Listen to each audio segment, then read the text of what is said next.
Hello everyone, welcome back to my class, English class with Miss Dinda. So today we're going to talk about something different and something unusual.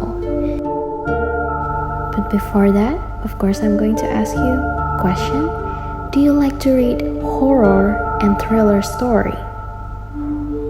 Well, of course some of you or maybe a lot of you are interested in reading a horror story or even a thriller story. A lot of people tend to like horror or even thriller story because of the plot, because sometimes they have the plot twist ending.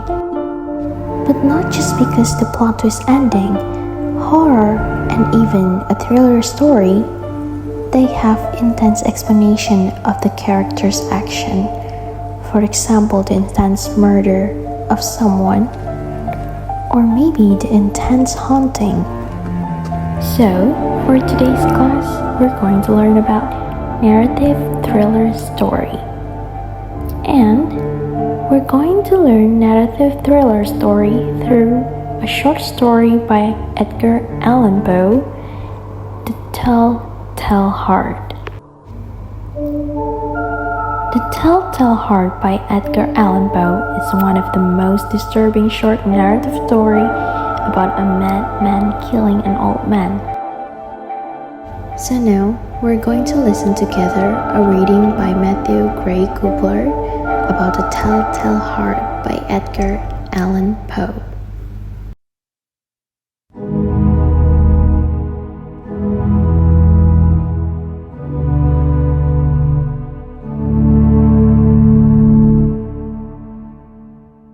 True. Nervous. Very, very dreadfully nervous I had been and am. But why will you say that I am mad? The disease had sharpened my senses, not destroyed, not dulled them. Above all was the sense of hearing acute. I heard all things in the heaven and in the earth. I heard many things in hell. How then am I mad? Hearken and observe how healthily, how calmly I can tell you the whole story. It's impossible to say how first the idea entered my brain, but once conceived, it haunted me day and night.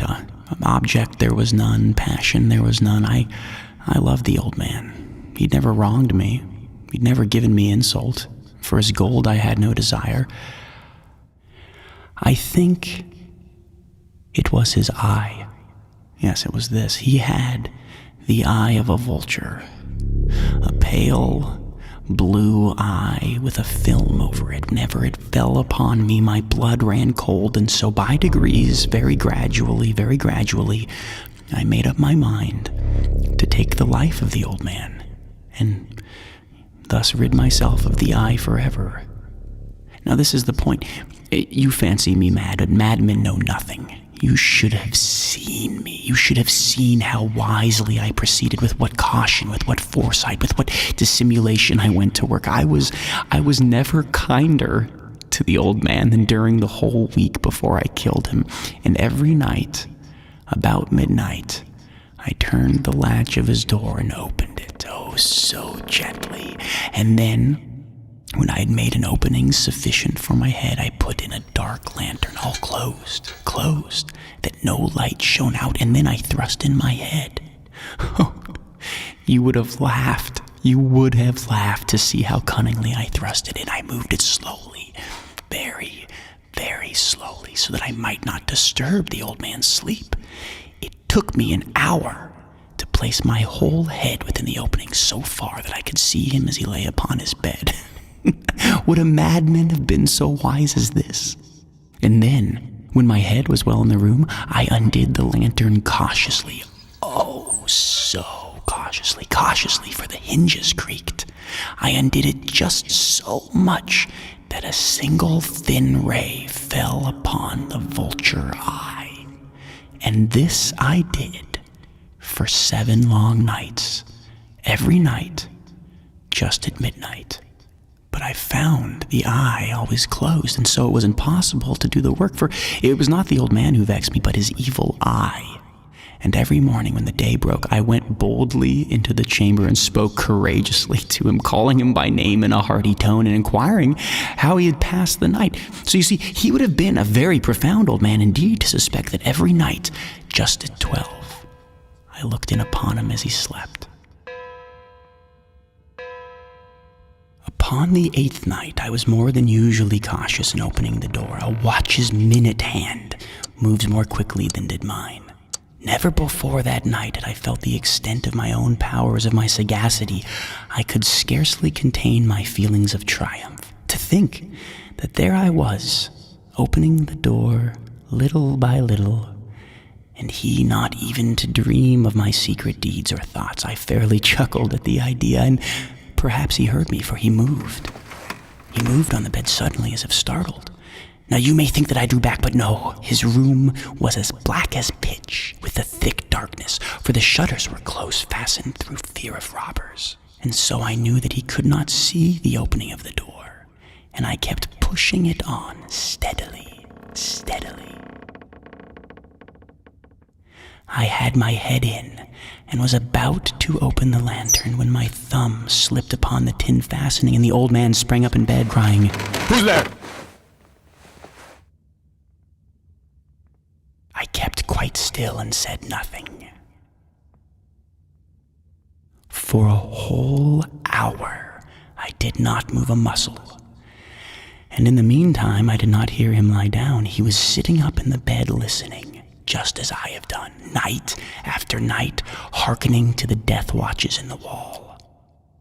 Presently, I heard a slight groan, and I knew it was the groan of mortal terror. It was not a groan of pain or of grief, oh no. It was the low, stifled sound that arises from the bottom of the soul when overcharged with awe. I knew the sound well. Many a night, just at midnight, when all the world slept, it has welled up from my own bosom, deepening with its dreadful echo the terrors that distracted me. I say I knew it well. I knew what the old man felt and pitied him. Although I chuckled at heart. I knew that he had been lying awake ever since the first slight noise when he had turned in the bed. His fears had been ever since growing upon him. He had been trying to fancy them causeless, but could not. He'd been saying to himself, "It's nothing but the wind in the chimney. It's only a mouse crossing the floor. Or it is merely a cricket which has made a single chirp." Yes. He'd been trying to comfort himself with these suppositions, but he had found all in vain. All in vain, because death, in approaching him, had stalked with his black shadow before him and enveloped the victim. And it was the mournful influence of the unperceived shadow that caused him to feel, although he neither saw nor heard, to feel the presence of my head within the room. When I had waited a long time very patiently without hearing him lie down, I resolved to open a very, very little crevice in the lantern. So I opened it. You cannot imagine how stealthily, until, at length, a simple, dim ray, like the thread of the spider, shot from out the crevice and fell full upon the vulture eye. It was open, wide open. And I grew furious as I gazed upon it. I saw with perfect distinctness all a dull blue, with a hideous veil over it that chilled the very marrow in my bones. But I could see nothing else of the old man's face or person, for I had directed the ray as if by instinct precisely upon the damned spot. And have I not told you that what you mistake for madness is but over-acuteness of the sense? Now, I say, there came to my ears a low, dull, quick sound, such as a watch makes when enveloped in cotton. I knew that sound well, too. It was the beating of the old man's heart. It increased my fury, as the beating of a drum stimulates the soldier into courage. But even yet, I refrained and kept still. I scarcely breathed. I held the lantern motionless. I tried how steadily I could maintain the ray upon the eye. Meantime, The hellish tattoo of the heart increased. It grew quicker and quicker and louder every instant. The old man's terror must have been extreme. It grew louder, I say, louder every moment. Do you mark me well? I have told you that I am nervous, so I am. And now, at the dead hour of the night, amid the dreadful silence of that old house, so strange a noise as this excited me to uncontrollable terror. Yet, for some minutes longer, I refrained and stood still. But the beating grew louder. I thought the heart must burst, and now a new anxiety seized me. The sound would be heard by a neighbor. The old man's hour had come. With a loud yell, I threw open the lantern and leaped into the room. He shrieked once only. In an instant, I dragged him to the floor and I pulled the heavy bed over him.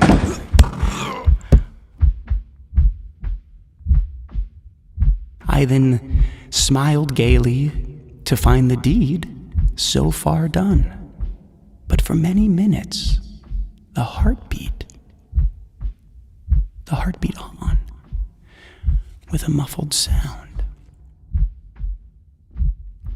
This, however, did not vex me. It would not be heard through the wall. At length it ceased. The old man was dead. I removed the bed and examined the corpse. Yes, he was stone dead. I placed my hand upon the heart and held it there many minutes. There was no pulsation. He was stone dead. His eye would trouble me no more.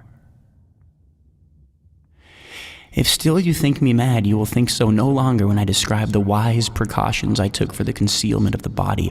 The night waned, and I worked hastily but in silence. First of all, I dismembered the corpse. I cut off the head and arms and the legs. I then took up 3 planks from the flooring of the chamber and deposited all between the scantlings. I then replaced the boards so cleverly, so cunningly, that no human eye, not even his, could have detected anything wrong. There was nothing to wash out, no stain of any kind, no blood spot whatever. I had been too wary for that. A tub had caught all. When I had made an end of these labors, it was 4 o'clock, still dark as midnight. As the bell sounded the hour, there came a knocking at the street door. I went down to open it with a light heart, for what had I now to fear? There entered 3 men, who introduced themselves with perfect suavity as officers of the police. A shriek had been heard by a neighbor during the night. Suspicion of foul play had been aroused. Information had been lodged at the police office, and they, the officers, had been deputed to search the premises. I smiled, for what had I to fear? I bade the gentleman welcome. The shriek, I said, was my own in a dream. The old man I mentioned was absent in the country. I took my visitors all over the house. I bade them search and search well. I led them at length to his chamber. I showed them his treasures, secure, undisturbed. In the enthusiasm of my confidence, I brought chairs into the room and desired them here to rest from their fatigues, while I myself, in the wild audacity of my perfect triumph, placed my own seat upon the very spot beneath which reposed the corpse of the victim. The officers were satisfied. My manner had convinced them. I was singularly at ease. They sat, and while I answered cheerily, they chatted of familiar things. But ere long, I felt myself getting pale and wished them gone. My head ached, and I fancied a ringing in my ears, but still they sat and still chatted. The ringing became more distinct. It continued and became more distinct. I talked more freely to get rid of the feeling, but it continued and gained definiteness until at length I found that the noise was not within my ears. No doubt I grew very pale, but I talked more fluently and with a heightened voice, yet the sound increased, and what could I do? It was a low, dull, quick sound, much such a sound as a watch makes when enveloped in cotton. I gasped for breath, and yet the officers heard it not. I talked more quickly, more vehemently, but the noise steadily increased. I arose and argued about trifles in a high key with violent gesticulations, but the noise steadily increased. Why Why would they not be gone? I paced the floor to and fro with heavy strides, as if excited to fury by the observations of the men, but the noise steadily increased. Oh God, what could I do? I foamed, I raved, I swore, I swung the chair upon which I'd been sitting and grated it upon the boards, but the noise arose all over, continually increased. It grew louder, and still the men chatted. They chatted pleasantly and smiled. Was it possible they heard not? No! Almighty God, no, they heard. They suspected, they knew, they were making a mockery of my horror. This I thought, and this I think, but anything was better than this agony. Anything was more tolerable than his derision. I could bear those hypocritical smiles no longer. I felt that I must scream or die, and now again, hark, louder, villains! I shrieked. Dissemble no more, I admit the deed. Tear up the planks. Here. It is the beating of his hideous heart.